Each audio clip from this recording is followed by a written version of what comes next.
And welcome back to Sports Weekly on IEMG. I'm your host, Pep Fernandez. Let's talk some San Bernardino Valley College cross country. The men's team for the Wolverines had a great season, conference championship, and also fifth place at the state meet. There's head coach Jim Radigan. We're going to hear from him in just a moment.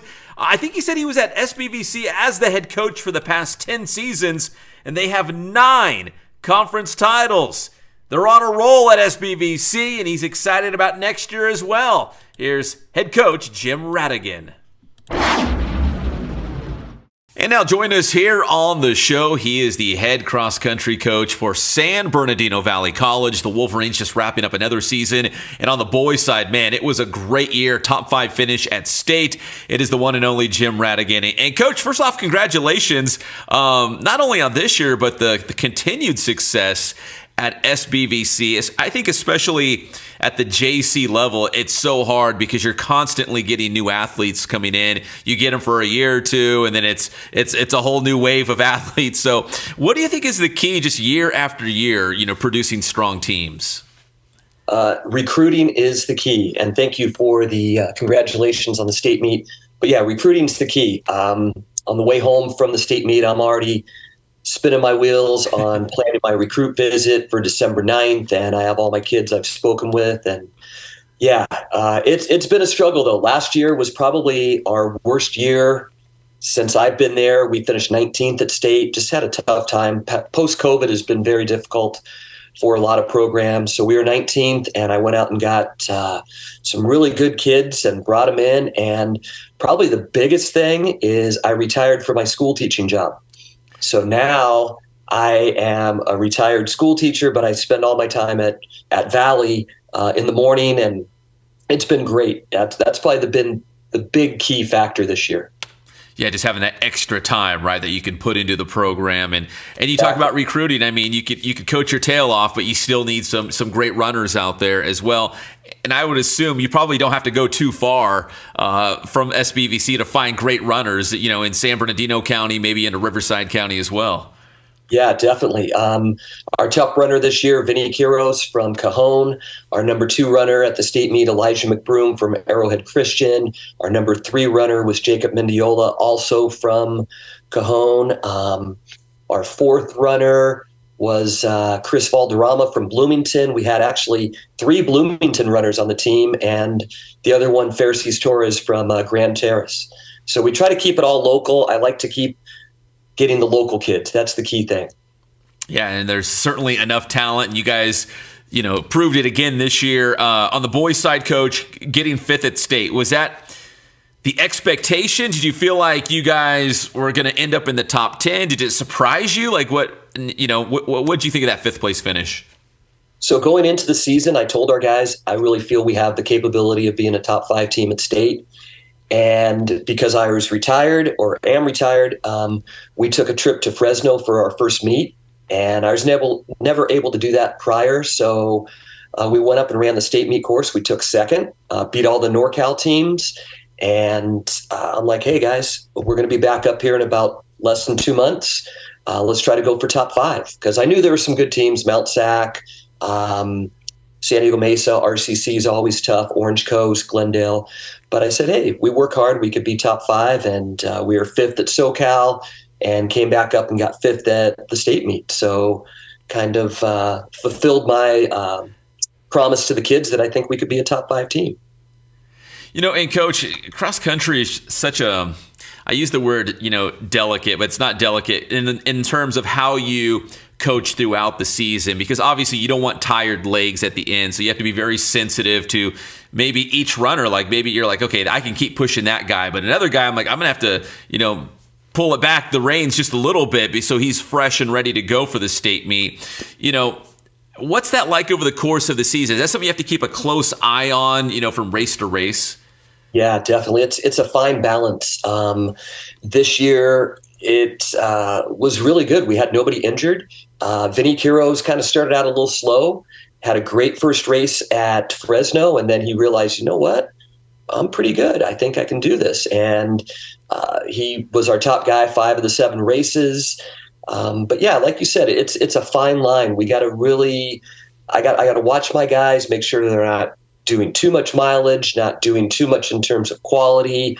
Listen to them, always ask for feedback. I get a little scared sometimes when we have a good hard workout and they're like, "Man, coach, that was awesome. I felt great." I'm like, "Okay, well, let's see what happens now." You want to push them, but not push too much, right? Because you want them ready to go for the meets.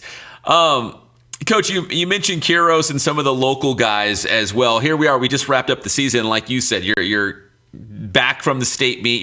The wheels are already turning on, seeing local talent out there. I know we've got, the high school track and field season in the spring, so you're probably looking at the distance runners there. But is it, like you said, it's not too early to start thinking about what that team might look like next year, right? Oh, no, it's never too early. I think a good coach is always trying to build upon their current successes. And I told our guys, hey, we're fifth. The next year, let's shoot for top 3. So I already have a list of about 40, 50 kids that I'm really seriously working on. And if I could get, 10 of those kids and a few of them are really top-notch kids, they're going to do well. But I've also had kids who were kind of, I think I'll give this a try. And they've worked really hard and they've developed and they've become top 5 runners for us. Does the SBVC cross country brand, does it recruit itself a little bit? Do you ever, approach a kid or go to a high school and talk to the coach and they'd be like, "Oh yeah, we know about SBVC. You guys are one of the top teams in the state." Like, is it kind of like reintroducing yourself? A little of both. Mm-hmm. There are times where I go up and, "Oh yeah, we know who Valley is and and the legacy." But then you get kids who are like, "No, I didn't even know you guys had a team. I didn't even know about community college." So a lot of kids are focused on trying to go 4-year, but I always tell them it's not where you start, it's where you finish. Community college is a great opportunity to get your classes, develop as a runner, and then move on. My big philosophy is I want to see you get a degree and move on to a 4-year school. Whether you run or not, running is going to give you some opportunities to do some things you don't have the ability to do without sports or athletics. All right, Coach, I know you're a humble, modest man, but I'm going to ask you, how many years at SBVC for you and how many conference championships? I have been there 15 years, 10 as the head coach, and 9 conference titles. We lost in 2018 to San Diego Mesa, and they went on to be, I think they were 3rd at state that year. They had a really good team. So, yeah, conference titles are really good to win. And like I said, I want to win. I want to do well, but I want to see my kids win at life. And to me, winning at life is getting a degree and being able to go out and do what you want to do in life. I'm going to throw this out there. When I go recruiting to local league meets, there are a lot of schools out there that have the head coach who ran for me or Coach Ashford at Valley. So there's like 9 or 10 head coaches out there in the Inland Empire that were our Valley disciples. Yeah, they're all over the place across the IE. Coach, so 9 conference championships in 10 seasons as the head coach. I would assume that's always the expectation, the standard, right, going into each season. I know you're always constantly, like as we mentioned, the turnover's a lot at the JC level, community college level. But is that always just the expectation coming into the program? Yeah, I want to develop runners. I want to win. And winning conference, yeah, that's one thing we always want to check off at the end of the season. We haven't lost one since 2018, so I want to keep that going, but also getting us back to where we were when Coach Ashford was there and I was one of his assistants, and we won 5 straight state titles. That was a great time to be there. But I've realized too that winning is not everything. I have kids who have run for me who have gone on and gotten married and they have families, and I've seen their kids be born and send them gifts and stuff and watch them become teachers, working at colleges, doctors, whatever it might be. That's the big thing for me, because I see what running did for me coming out of high school and going to community college and becoming a teacher and an educator and then a coach. I've had a great life. It's been great. Well, Coach, let's wrap it up like this, and to piggyback off what you just said, we cover all sports, and I love football and basketball and soccer and baseball and all those things as much as the next guy. So it's not a slight against all those sports, but I would say the two sports that genuinely have some of the best kids and the best coaches, cross country and wrestling. Like, for whatever reason, those two sports just generate great kids. They've got great grades. They've got big goals. They go on to the next level. They accomplish amazing things. And you're talking about just grooming your cross country runners to be great people and give them a chance to continue to compete, or maybe get that education paid for. Are you finding the same thing? You just got like a bunch of like just good kids on the boys and girls side. Yeah, definitely. This year and like I said, being able to be there early in the morning for practice, not having to worry about going to my middle school to teach afterwards. It's been great. I have great kids. They all bought in this year. Very polite, well-mannered kids. And I told them, I've been a part of 3 state championship teams and a couple of probably like 6 or 7 SoCal championship teams. And I told them this was probably my best season.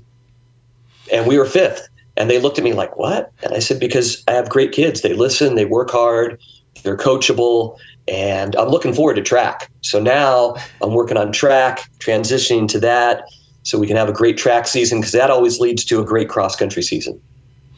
Well, Coach, congratulations on the continued success. Congratulations on the great finish for the boys this season. And I really do appreciate you taking the time to jump on the show with us. Thank you so much. I appreciate it. All right, that's SBVC coach Jim Radigan here on Sports Weekly on IEMG. And a big thanks to Coach Radigan for the interview. That's going to do it for this edition of Sports Weekly. Make sure you subscribe to the IE Media Group YouTube channel. My name is Pep Fernandez, and we'll see you next time on Sports Weekly on IEMG.